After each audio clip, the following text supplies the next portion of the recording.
Shalom Aleichem. Welcome to the weekly Parsha Shia. This week is Parsha's Yisro.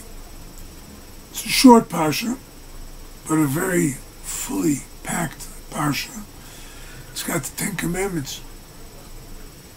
That's where the whole Torah is rooted.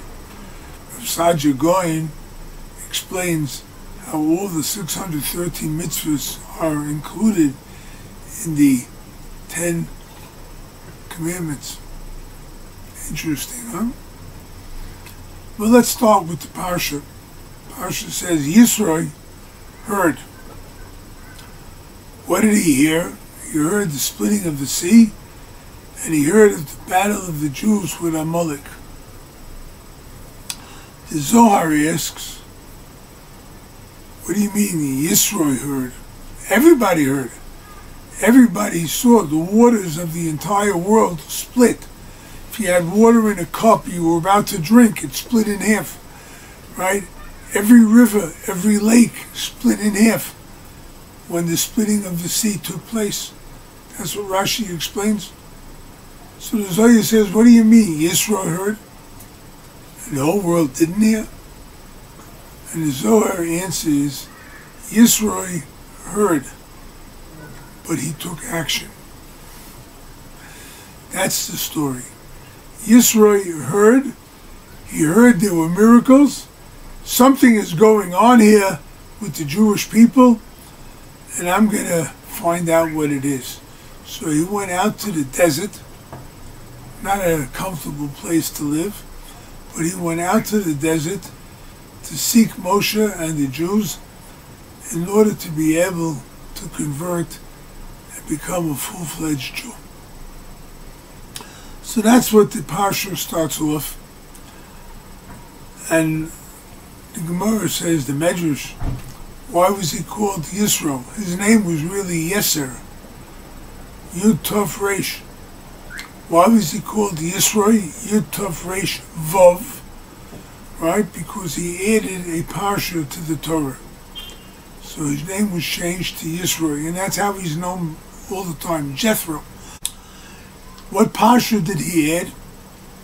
Well, he saw that Moshe Rabbeinu sat down to judge the Jews, adjudicate, whatever the case. This one has a claim, this one has a question, whatever. Moshe Rabbeinu sat there from the morning till night. Yisro said to him, you won't be able to handle the job yourself. Set up a system of courts. You have minor courts, you have more advanced, you have appellate courts, and you have the leading courts, circuit courts, whatever you want. In other words, divide and set up people, delegate. That was the word. Delegate your responsibilities. Every person has their own job. Moshe Rabbeinu's job was to be an intermediate between Hashem and the Jews. He was going to go up to heaven, find out what Hashem wants, bring it back to the Jews. The Jews had a complaint or a problem. They went to Moshe. Moshe went up to God to settle the problem, take care of it and whatnot. That's Moshe Rabbeinu's function. That's the function of a tzaddik, right? But not everybody can go to the tzaddik. 600,000 Jews, they're going to go, everyone's going to come with a complaint every day. Won't work. So delegate authority. And it means to us also, we have to learn to delegate our authority. Every person has a little bit of authority. Some have a little more, some have great authority, some have a great responsibility. You have to choose the right people. And that's what Yisro said. You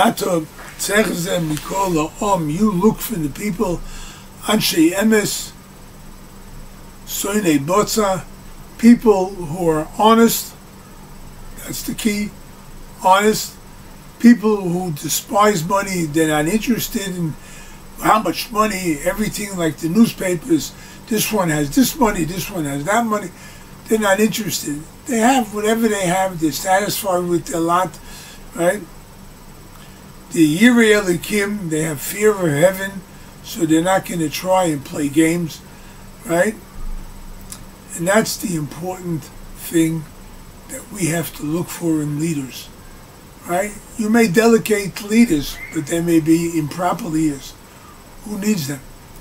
We do need proper leaders. We do need honest leaders.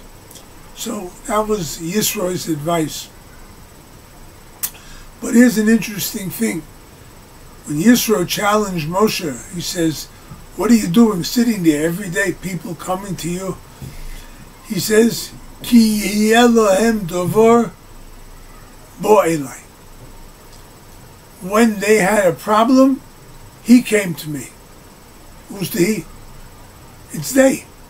They came with a problem. What's bo elai? The Zohar says, bo elai was the Shechina. Hashem himself came to Moshe.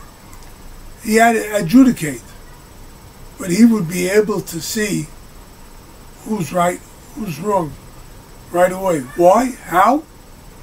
Because Hashem told him right away. People today don't have that power, right? Actually, the Zohar says 3 people had that power. Moshe Rabbeinu, Hashem came, told him, this guy's right, this guy's wrong.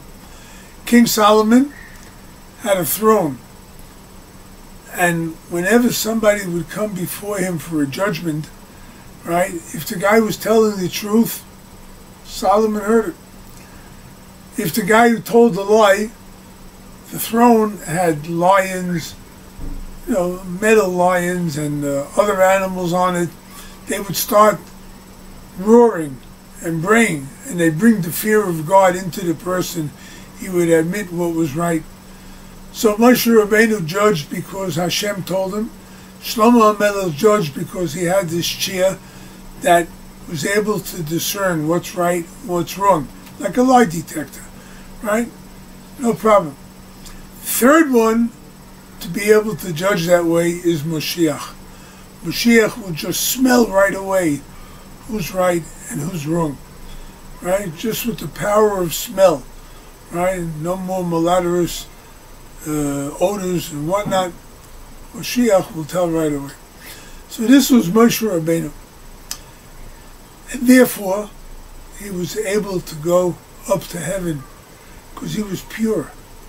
He was able to stay there 40 days and 40 nights. No food, no drink, no sleep.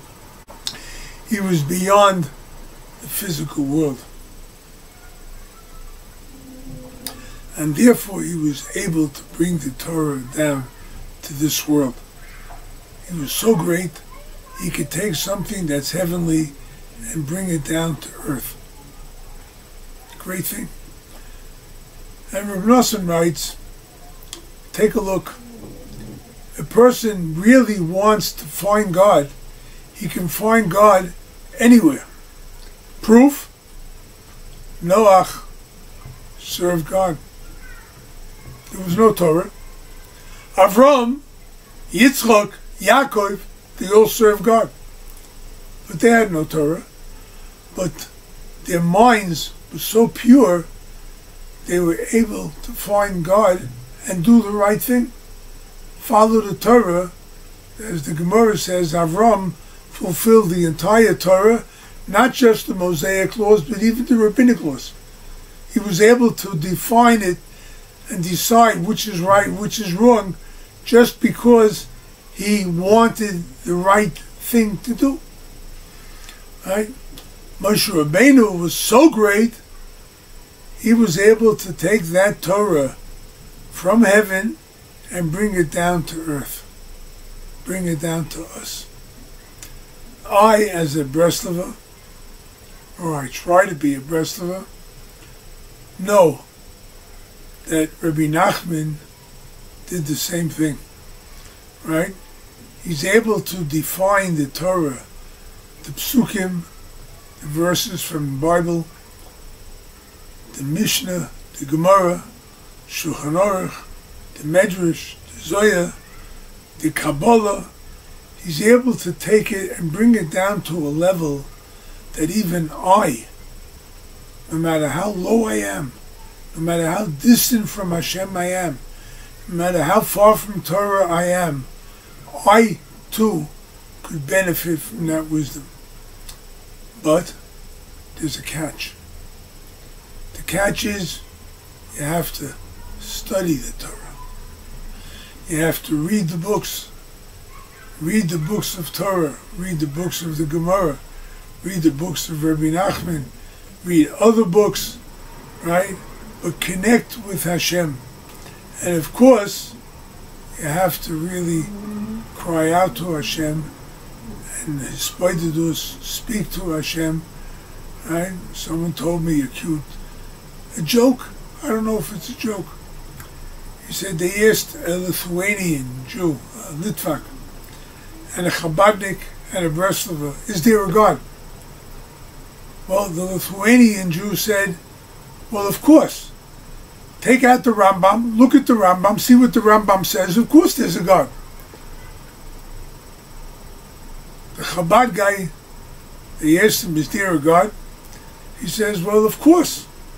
Take a look how many lights there are in the world, how bright the world could be if you just look for Hashem. Okay. They asked the Breslov, is there a God? He says, sure, I just spoke to him. Right? Hispoidus. Speak to Hashem. Tell Hashem what's in your mind. Tell Hashem what's on your heart. And that way we'll make the connection. Right? We will see the first words of the Ten Commandments. Onoichi Hashem Alekecha. I am the Lord your God.